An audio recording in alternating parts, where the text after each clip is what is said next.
Melissa, the girl my man left me for, was no longer sleeping well, and it was all my doing. I knew that because I was watching. When things starts to go wrong, paranoia completely takes over. It's a very swift process, and it's captivating to watch.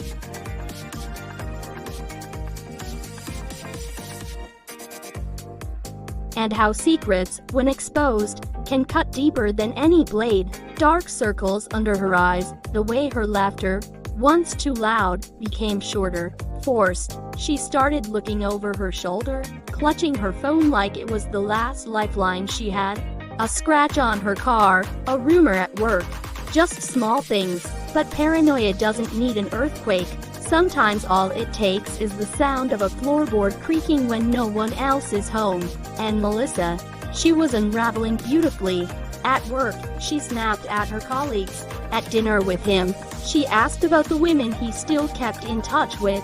I could see it in the way her hand tightened around the wine glass. Jealousy, fear, doubt, and doubt, dear listener, is the best poison. It kills love slowly, painfully, until there's nothing left. I know you might think me cruel for hurting Melissa, but I wasn't going to spare anyone he loved so much that he left me entirely. It wasn't just cheating or sex. He loved her enough to leave me. But remember, my revenge wasn't just about her. He was the real prize, the man who lied with a straight face, who swore I was his forever, while his forever fit into Melissa's fragile arms. So I dug deeper into everything I had found out. There was still more to do. The bank transfers I had noticed weren't accidents. Multiple payments, large sums, hidden beneath shell names.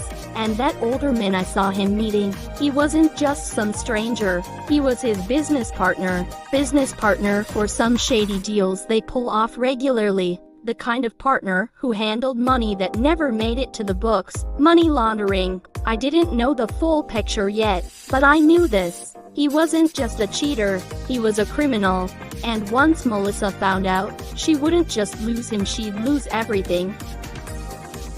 So I started sewing again, and this time, through whispers she couldn't trace, an anonymous text here, a warning email there. I didn't accuse. I suggested, I planted seeds she couldn't ignore. Do you know who you're really with? Check his accounts, he's not who you think he is. By the third message, I knew I had her hooked. Curiosity is a dangerous drug, and Melissa, she overdosed on it. She started asking questions, checking his phone when he left it on the counter, showing up at his office unannounced. Each time, he grew colder, angrier, but he couldn't call her crazy, not when she was simply repeating what her gut screamed at her, and I, of course, was the one feeding the scream.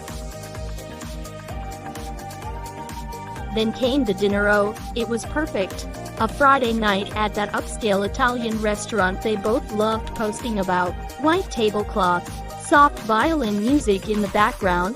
The kind of place where everyone pretends their life is perfect. But not tonight. Tonight, Melissa's mask slipped. I watched from across the room, hidden in the shadows. She leaned in, whispering furiously. His jaw tightened. He tried to dismiss her.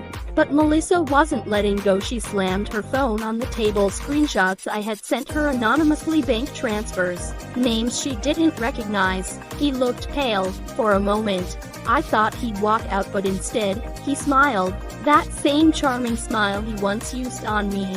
He reached for her hand, calmed her down. To the rest of the world, they looked like lovers having a minor disagreement.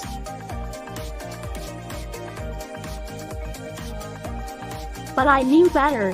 That smile, that was the smile of a man already plotting his next move, and me. I had just thrown gasoline on a fire they couldn't put out. Later that night, I followed him again. Not Melissa, him. He drove further this time, out of the city, to a warehouse that looked abandoned, but it wasn't. Lights glowed faintly inside. I parked at a distance, my heart pounding but steady. And then, I saw him, handing that same briefcase to another man. This one, younger, scar on his face. Dangerous. I couldn't hear the words, but I didn't need to.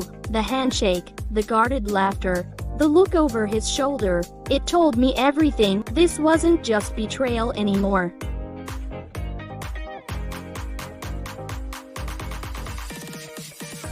This was more, way bigger than I anticipated. This was a world of crime, of men who wouldn't hesitate to bury anyone who got too close. And me, I was already closer than I should have been. But here's the thing about getting close to fire: sometimes, you don't get burned. Sometimes, you learn how to play with it. The game can get very dangerous, but I can't quit now. Not when I can already feel my revenge within my grasp. So close that I can touch it. I can't back out now.